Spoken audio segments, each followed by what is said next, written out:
आपने बहुत बार सुना होगा कि अगर जीवन में सफल होना है तो संघर्ष करना पड़ता है। अपने आप को साबित करने के लिए मेहनत करनी पड़ती है।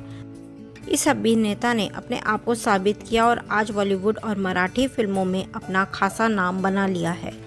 हम बात कर रहे हैं शरद केलकर की। इनका जीवन संघर्ष से जुड़ा हुआ है। इन्हें बचपन से हकलाने की बीमारी थी, पर आज यह अपनी मेहनत की वजह से अनेक टीवी शोज एवं अनेक फिल्मों में काम कर चुके हैं। आज हम शरद केलकर के जीवन के बारे में बात करेंगे। शरद केलकर का जन्म मराठी परिवार में 7 अक्टूबर 1947 को ग्वालियर में हुआ। शरद ने बचपन में ही अपने पिता को खो दिया था। पिता के गुजर जाने के बाद शरद की देखभाल उनकी मां और बड़ी बहन ने की। शरद बहुत से इंटरव्यू में अपनी बड़ी बहन का जिक्र भी कर चुके हैं।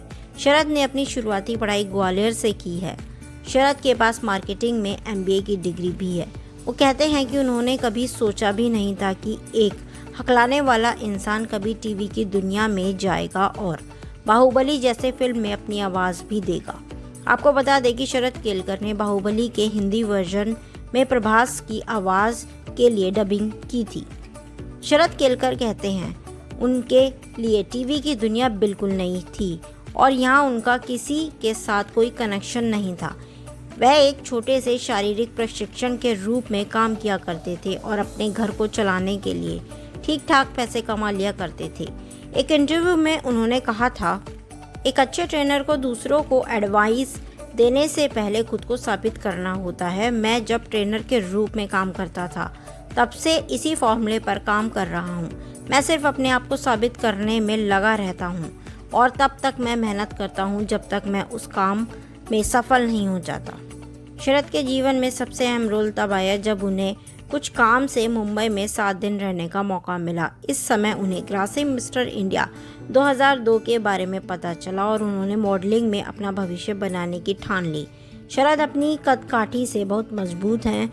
यही वजह है कि मॉडलिंग के शुरुआती दौर में उन्हें 25 रैंप शो करने का मौका मिला। इसके बाद उन्हें क्रासिंग मिस्टर इंडिया 2002 का फाइनलिस्ट भी बनाया गया, पर वे इस प्रतियोगिता को जीत नहीं पाए। यही समय था जब शरद को समझ में आ गया कि वह पर्दे पर कमाल दिखा सकते हैं और उन्होंने पर्दे पर आने के लिए मेहनत करना शुरू कर दिया। कहते हैं ना कि सफलता ऐसे ही नहीं मिल जाती, बहुत मेहनत करनी पड़ती है। शरद ने भी ऐसा ही किया। उन्होंने अपनी ज़िंदगी का टीवी पर आने का पहला ब्रेक दूरदर्शन ने 2004 में दिया। दूरदर्शन की एक सीरीज आक्रोश में शरद नजर आए। इसके बाद उन्होंने टीवी पर अनेक सीरियल में काम किया। टीवी की दुनिया में अपने किरदार से लोगों का दिल जीतने के बाद शरद को फिल्मी दुनिया में काम करने का मौका मिला। उनकी पहली हिंदी फिल्म हलचल थी। इस फिल्म में शरद केलकर ने अपनी एक्टिंग का लोहा मनवाया। यह फिल्म 2004 में आई थी और इस फिल्म के बाद शरद ने अनेक फिल्मों में काम किया। अजय देवगन की dream film Tanaji the unsung warrior में शरद केलकर ने फिल्म को अपनी एक्टिंग से एक मजबूत दिशा दी है।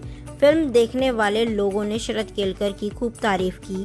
यह 2020 में उनकी पहली फिल्म है और अभी भी पर्दे पर इस फिल्म ने बहुत अच्छी कमाई की है। शरद ने भी इस फिल्म को लेकर अपनी भावना लोगों के साथ साझा की है। शरद केलकर ने हिंदी फिल्मों में तो अपनी पहचान अभिनेता के रूप में बना ली है, पर उन्हें फिल्मी दुनिया वॉइस आर्टिस्ट के रूप में भी पहचानती है, क्योंकि उन्होंने अनेक फिल्मों एवं सीरियलों में अपनी आवाज़ दी है। उन्होंने सदी की सबसे बड़ी फिल्म बाहुबली के हिंदी वर्जन में प्रभास का वॉइस ओवर किया था। शरद केलकर ने 3 जून 2005 में कीर्ति केलकर के साथ शादी की है और आज उनकी शादी को करीब 12 साल होने वाले हैं। आपको बता दूं कि शरद और कीर्ति एक ही सीरियल 7 फेरे में काम करते थे। टीवी पर सबसे ज़्यादा पसंद की जाने वाली जोड़ियों में शरद और कीर्ति का नाम भी शामिल है। शरद और कीर्ति का जीवन अच्छे से गुजर रहा है। दोनों के एक बेटी है जिसका नाम केशा केलकर है। शरद केलकर ने अपने जीवन में बहुत उतार चढ़ाव देखे हैं, पर उन्होंने कभी अपनी ज़िंदगी में हार नहीं मानी और एक जिम ट्रेनर से उन्होंने फिल्मी दुनिया तक का सफ़र पूरा किया। आज वह फिल्मी दुनिया में अच्छा नाम कमा चुके हैं। शरद हमेशा कुछ नया करने और सीखने में लगे रहते हैं। आज वह फिल्मी दुनिया में अच्छा नाम कमा चुके हैं। शरद हमेशा कुछ नया करने और सीखने में लगे रहते हैं। यही वजह है कि उन्होंने बहुत ही कम वर्षों में टीवी और फिल्मी दुनिया दोनों में अपनी खास जगह बना ली है।